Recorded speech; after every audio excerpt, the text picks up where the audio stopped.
Bom, hoje a gente vai mergulhar numa narrativa histórica fascinante e, para ser bem sincero, de dar um frio na barriga. É a história de dois antigos líderes que está toda detalhada lá nos registros de 2 Crônicas, nos capítulos 24 e 25. A nossa análise de hoje foca num tema muito claro e direto. Como uma fé que é só superficial ou aquela devoção que vive de aparências pode acabar em consequências absolutamente devastadoras. Nós vamos olhar bem de perto a vida de 2 reis de Judá, o Joás e o Amazias. Eles tiveram inícios incrivelmente promissores, mas os finais, bom, foram trágicos. E aí a gente precisa ir direto ao ponto. Esse é o grande mistério que envolve essas duas figuras históricas. Como é possível que reis que começaram seus governos restaurando templos, seguindo leis, mostrando um zelo de dar inveja, acabem seus dias em ruína total? Acabam assassinados pelos próprios servos e totalmente repudiados pelo povo? O que será que acontece no meio do caminho que transforma heróis tão promissores em tiranos apóstatas? Para entender o colapso desses dois reinados, a gente precisa primeiro entender a régua, a métrica que o texto histórico usa para avaliar esses caras, a inteireza de coração. O texto deixa muito claro que fazer o que é certo só por fora simplesmente não basta. A grande questão é o compromisso interno, sabe? Sem essa inteireza, a obediência vira só um teatro, uma imitação vazia que simplesmente desmorona na primeira vez que a pressão aumenta ou a situação muda. E foi exatamente essa falha na estrutura que derrubou tanto Joás quanto o Amazias. E quando a gente coloca a trajetória desses dois reis lado a lado, as semelhanças são impressionantes. De um lado, a gente tem o rei Joás, que tinha uma bússola moral totalmente dependente de outra pessoa, o sumo sacerdote Joiada. Do outro lado, o filho dele, o rei Amazias, que teve a bússola moral totalmente descalibrada pelo próprio orgulho e pelo sucesso militar. Os dois começaram muito bem. Os dois tiveram momentos críticos de grande sucesso, e os dois, de uma forma chocante, caíram de cabeça na idolatria e rejeitaram com muita violência os mensageiros que tentaram dar um aviso. Mas vamos focar primeiro no Joás. O relato histórico dele é basicamente o de um rei menino e de uma fé que, na real, nunca foi dele mesmo. Ele assumiu o trono de Judá com só 7 aninhos de idade, logo depois de ser salvo de um massacre na família real pela tia dele e pelo sumo sacerdote Joiada. Nos primeiros anos, a história é linda de se ver. O Joás, com a mentoria do Joiada, lidera um projeto gigantesco para restaurar o templo que tinha sido saqueado. O povo doa com a maior alegria, a adoração volta a acontecer e o texto até menciona um fato absurdo. O Joiada, que era um mentor dele, viveu até os incríveis 130 anos de idade. Desde a época do Êxodo não se via ninguém viver tanto assim. Ele foi até enterrado com honras de rei. Mas aí que está o problema. A devoção do Joás durou exatamente o tempo de vida do mentor dele. Quando Joiada morre, a fé do Joás simplesmente evapora. A grande sacada aqui foi ilustrada perfeitamente pelo pastor Heber Toth Armi, com a frase de que o crente carrinho de mão só anda caso alguém o empurre. É uma analogia fantástica. Uma fé assim não tem motor próprio, né? Ela depende 100% de uma força externa. Sem o sumo sacerdote ali para guiar e dar aquele empurrãozinho, o Joás cedeu na mesma hora à pressão dos príncipes corruptos de Judá e jogou no lixo tudo que tinha construído.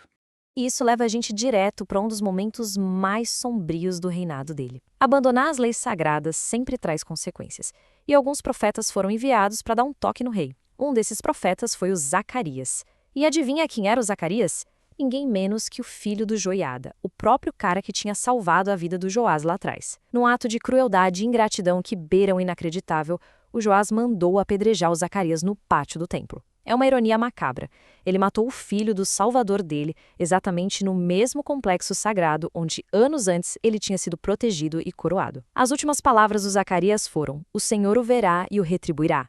E olha, a retribuição veio. E veio de um jeito humilhante. O relato conta que um pequeno exército sírio invadiu Judá. Pela lógica humana, o exército gigantesco de Judá deveria ter esmagado os sírios em minutos. Mas a proteção divina já não estava mais lá. Aquele minúsculo destacamento inimigo destruiu os líderes apóstatas de Judá e deixou o Joás gravemente ferido. Pouquíssimo tempo depois, os próprios servos conspiraram contra ele e o assassinaram na cama. O Joás não teve nem a honra de ser sepultado nos túmulos oficiais dos reis. Agora vamos avançar um pouquinho no tempo e ver como as coisas se desenrolam na geração seguinte. Entra em cena o Amazias, filho do Joás. Ele começou bem, fazendo o que era reto. Até executou os caras que assassinaram o pai dele, mas teve o cuidado de seguir a lei de Moisés e poupou os filhos dos assassinos. Parecia um começo muito justo. Só que, ao contrário do pai, que era fraco porque dependia dos outros, a armadilha que pegou Amazias de jeito foi o sucesso militar e o orgulho inflado. Subiu a cabeça. O negócio é que o Amazias queria expandir o reino a todo custo. Ele organizou um exército enorme com 300 mil homens, mas achou pouco. Aí ele decidiu fazer uma verdadeira aposta militar. Pagou 100 talentos de prata para alugar 100 mil soldados mercenários lá do reino vizinho de Israel. Só que no meio disso, aparece um profeta avisando que Deus não estava com aquelas tropas de Israel e que se ele fosse para a guerra com eles, ia ser derrotado feio. Ele tinha que mandar os mercenários de volta para casa na mesma hora. A reação do Amazias é muito humana, é até compreensível. Ele logo questiona, tá, mas e o meu dinheiro? E os 100 talentos de prata que eu já paguei? E a resposta do profeta é daquelas profundas e atemporais. Muito mais do que isso pode dar-te o Senhor. E o Amazias, para dar o crédito a ele logo no início, escutou o conselho. Ele abriu mão do dinheiro, despachou os mercenários, que foram embora espumando de raiva, e foi para a batalha só com o exército dele mesmo. E o resultado ilustra brilhantemente o sucesso que veio depois. Lá no Vale do Sal, o Amazias consegue uma vitória esmagadora contra os edomitas, capturando até a famosa cidade de Sela, que a gente conhece hoje como Petra, aquela cidade incrível esculpida nas rochas ao sul do Mar Morto. Foi um sucesso absoluto. A obediência cobrou um precinho financeiro no começo, mas entregou uma vitória monumental. Mas, gente, é bem aqui que a história toma um rumo que beira o bizarro. Voltando todo triunfante para casa, o Amazias traz na bagagem os ídolos dos edomitas, que ele acabou de derrotar. E em vez de deixar aquilo só como troféu de guerra, ele decide adotar os deuses. Ele pega os ídolos para ele e começa a queimar incenso para eles. Pensa na total falta de lógica da coisa. Ele está adorando os exatos mesmos deuses que foram completamente inúteis para salvar os edomitas do próprio exército dele. É uma cegueira espiritual absurda, causada pura e simplesmente pela arrogância da vitória. Bom, naturalmente, a ira divina se acende com isso e um outro profeta é enviado para questionar essa atitude sem pé nem cabeça. Só que a resposta do Amazias agora é totalmente diferente daquela que ele teve com o primeiro profeta. Em vez de parar para ouvir, ele vira uma fera. Ele corta a palavra do mensageiro já com uma ameaça bem direta. Vem cá, acaso a gente te colocou como conselheiro do rei? Pare com isso, porque você quer ser morto. O Amazias estava tão embriagado pelo próprio sucesso que simplesmente silenciou a única voz que ainda poderia salvar ele da queda. Com o ego lá nas nuvens, o Amazias comete um erro estratégico fatal. Ele resolve desafiar o Jeoás, o rei de Israel, para uma guerra. O rei de Israel responde com uma parábola humilhante, comparando Amazias a um cardo, sabe, um arbustosozinho espinhoso qualquer, que arrogantemente pede a filha de um cedro imponente em casamento e acaba sendo esmagado por um animal selvagem que estava passando. A mensagem nas entrelinhas era óbvia: fica na sua, não arruma confusão e não provoca a sua própria ruína. Mas quem disse que ele escutou? O resultado foi um desastre. O exército de Judá foi triturado, o Amazias foi capturado e um pedaço gigante das muralhas de Jerusalém foi posto abaixo. E o ponto crucial dessa nossa análise é justamente colocar lado a lado como as consequências de rejeitar o conselho sábio e abandonar a verdadeira devoção são assustadoramente parecidas para o pai e para o filho. Olha só, os dois sofreram invasões humilhantes, os dois viram os tesouros dos seus palácios e do templo serem saqueados. Os dois, logo depois de saírem do caminho correto, viraram alvo de conspirações e foram assassinados pelo próprio povo. E ambos deixaram legados marcados por pura desgraça.